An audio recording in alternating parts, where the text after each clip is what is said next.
We have now the global launch of Xiaomi's 13 Pro with its 1-inch sensor.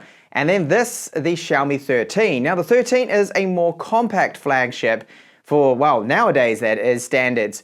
So this model, a lot of people will probably go for it because it has a flat screen, squared off, nice frame to it, and it's just a more comfortable phone to use, being a little smaller, and it's refreshing having used so many larger size flagships all the time that I typically cover. And this model doesn't really skimp on a lot of the features that we do get with the more expensive 13 Pro model. Aside from the faster charging and the 1-inch sensor that it does have, that's really about it. So it still has the Snapdragon 8 Gen 2, it's got UFS 4.0 storage, it's got a 50 megapixel main camera, and it even has the 3.2 times optical zoom camera, but with a 10 megapixel sensor this model. So they still managed to cram that in there, a 12 megapixel ultra wide, and it does have a 120 Hz screen, which the screen size is just 6.36 inches, and it's a OLED screen, which can peak at an impressive, very bright 1900 nits. So in this review, I'll let you know all about it and why I actually enjoy this model more than the larger 13 Pro. So this is what you get with our Xiaomi. We've got a Type A to Type C cable, their typical cable from them, 67 watt charger. Exact charging times will be in this video later on. And we get some paperwork, a clear TPU case, and then the SIM tray tool, of course. The color that Xiaomi sent out to me, so yes, it is a review unit, is the Flora Green. I also have the Flora Green with the 13 Pro model, which of course is quite a bit larger. Now, I like this smaller size, which of course used to be a kind of standard size, and now it's funny me talking about this being a little bit smaller. So the weight of it is 189 grams. The thickness is just under 8 millimeters, measuring here, and we've got a metal frame around the outside. So on the right hand side, our power button, volume up and down, made of metal. Feel really good, those buttons, and in a very good location too. So in-screen fingerprint reader, it works really well. So just tapping that, you see that unlocks, and I haven't really had any issues with it. It's a great setup for the fingerprint reader. And we've got slightly curved edges here, but it's mostly flat. And of course, that screen on the front is flat, and I really do like that. So antenna line here on the left-hand side.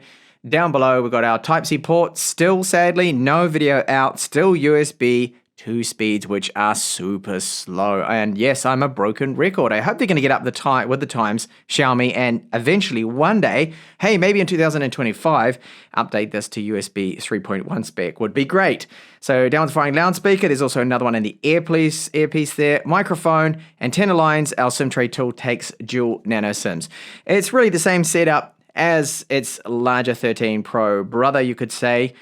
With everything, the frame, the design, but I like the fact that it's the squared off edges and the squared look to it. Yes, it's got a bit of an iPhone 13, 14 look to it, hasn't it? Been all squared off here, but that's just the way it is. Up the top, we have a little port here for the loudspeaker, and then we have these dual microphones at the top, an IR transmitter, and more antenna lines. Then our cameras, they have continued with Leica with their partnership with the lenses and with the image optimization. You've got two modes. You've got Leica Vibrant, Leica Authentic with the color science with it. So we don't have the 1-inch sensor. That is, of course, in the more expensive 13 Pro model, and it's large, it's thick, it just would not fit in a smaller sized phone that we do have with this model here. So the cameras, we've got a 12 megapixel ultra wide, 50 megapixel main camera, IMX 800 with that, with optical image stabilization, and then a 10 megapixel 3.2 times zoom camera. So that's really good to have in a smaller sized now phone. Then the screen, so flat screen, I am all for this. I think it's really nice. It's a really good screen. In fact, I enjoy this screen more than I do the curved screen with the 13 Pro, just because it's flat and it's super bright. It gets up to 1900 nits peak brightness, but normally it's around about 1200. And you can see right now that's a very vibrant screen. And I love the fact, of course, I know I just mentioned it, but it's just flat. There's no curves. Oh, it's good because you just look at it at any angle, it's not going to shift out to those colors with it. More on the screen too in a little bit, but look at the bezels. They are not bad at all. And our front-facing camera, this is 32 megapixels. And yes, you know I'm going to say this, it only supports 1080p. And I'll just jump into their now video settings, and I'll show you here that it's just 30 frames per second, so not even 60 frames per second with our front-facing camera. Oh dear. For a flagship, it really should offer 4K and 1080p 60. In display, we've got a lot of options in here. So they're all typical standard kind of ones, scaling and all that I won't really go into. Color scheme, this is good. I've kept it on vivid, just more for the purposes of this video, but also because it is the standard setting and the one they recommend. I would probably go with original color there. Now those gestures you can see are working really good, and we've got refresh rate options of just 120 Hz or 60. Now I would love to have seen 90 Hz. I don't know why manufacturers are not including this anymore. Some brands do, and it's very good because that's that sweet spot with, of course, battery life and fluidity. So 120 Hz, very fluid, really good, and look, yes, it is here, this, which is our anti-flicker mode. Now when you do turn it on, you probably won't see a difference on camera here, but for those that are sensitive to flickering, you'll definitely notice this particular feature here. And great to have it because I don't believe it is here with the 13 Pro, or the firmware currently doesn't show it at all with that particular screen. Now I've been keeping it on regular and I haven't actually noticed any flickering. So even when it's in the regular mode, I believe the pulse width modulation is sufficient enough that it's not flickering, at least not to my eyes. One thing you will notice though is there is quite a bit of bloatware pre-installed. I've been talking about this for some time and it doesn't seem to be getting any better with Xiaomi and other brands out there. Just keep making more and more deals in order to probably maybe just make a little bit more revenue on the side, but easy enough to quickly uninstall those. There were about 20 or so bloatware applications. So the charge time for the 4,500 milliamp hour battery is rather quick. I mean, it's not the fastest, it's just 67 watt charging here, but still 43 minutes is all it took to go from about 2% battery right up to 100. Just ignore this here because the charging timer with Antutu here, it cut out. So that's why I don't have the correct score, but it was 43 minutes. I did time it myself there. So we have a Widevine level 1 cert, Netflix is in full HD, Amazon Prime Video all seems to be working in full HD, which is really good. And we have the HDR10, HDR10 Plus support, and even Dolby Vision with it, which is great. safetynet. So there's NFC on board with the phone too. So if you're going to be using your banking applications, they will work with this Xiaomi 13, which is great. You're going to have no issues with them. And Antutu score. So this is very fast for such a, well, by today's standards, smaller sized phone here. Really quick, good performance, and it's just blazes, steams ahead with all those tests, just like the storage. So the storage here, this is UFS 4.0 now, and that is about as fast as most people's PCIe 3 SSDs. So the storage that's in your laptop, your Ultrabook, will be around about these kind of speeds. It could even be faster, so that's a huge increase. This is something new that we get now with the new Snapdragon 8 Gen 2 is the faster storage, which is good to see. Now, battery life, very strong too for a smaller sized phone. Now, this is a fixed battery life test. If you watch my other reviews, then you can compare all of the phones and see just how it fares. It's not a bad result for 120 Hertz, 120 frames per second, just letting it loop till it runs right down and all good. But you're looking about realistically 7.5 to maybe even 8 hours battery life with the smaller phone. So it's solid. It is really quite good, the battery life. Oh, there's a playback spec here for Netflix too. Even though I mentioned it before, we are looking at HDR10 support and yes, proper full HD there. So not stuck in standard definition, which is really good.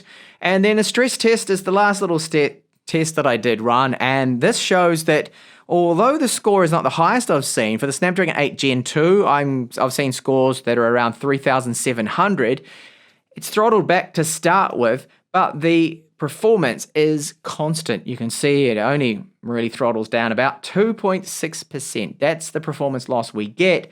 However, the score could actually be a little bit higher there. That was run in the standard mode too with the battery, not in the performance mode. And then how about audio? So this is something that I've mentioned in my reviews now for years, something that Xiaomi does pretty good. Onto audio. So in the box, we don't get this, unfortunately, a Type-C to 3.5mm adapter. However, they are super cheap. You can pick one up literally for a couple of dollars or so. So do invest in one of those if you still want to use your 3.5mm headphones, which I do. Now, I've tested it out with the Xiaomi 13, and I like what I'm hearing. Now, this is something that Xiaomi, and I've mentioned in my reviews now for years, does very well to my ears, is the audio. So the audio with that is great. Now, the loudspeakers, they're not Harman Kardon tuned. There's no fancy brand behind it.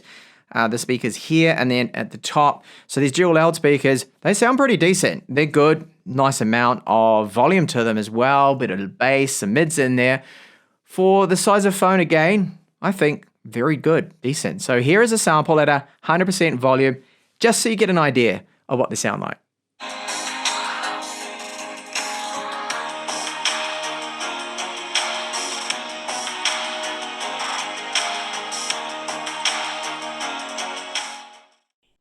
Onto gaming performance now. Because the phone is throttling from the get-go, that Xiaomi have lowered the performance. It doesn't actually perform as good as it does in the larger 13 Pro model. You don't really notice anything with the performance. No like frame dips, anything like that, because it's throttling from the start.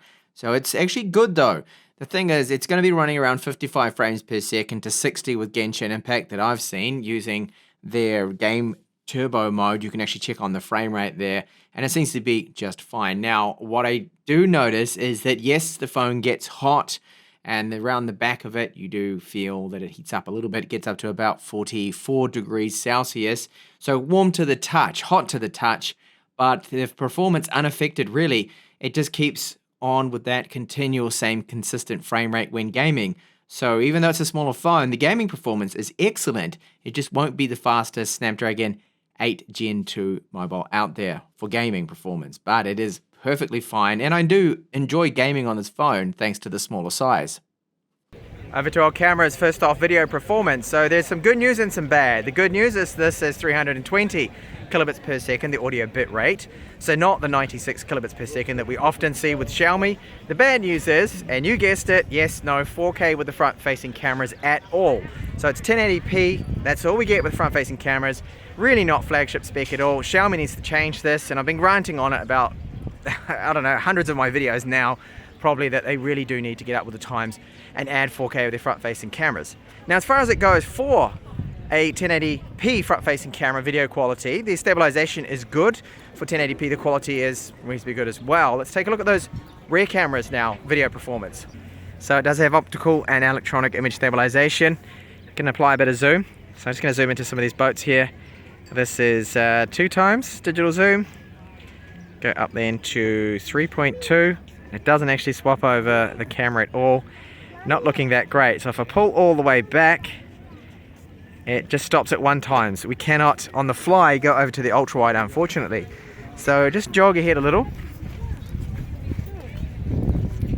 Testing that stabilization. It's not too bad.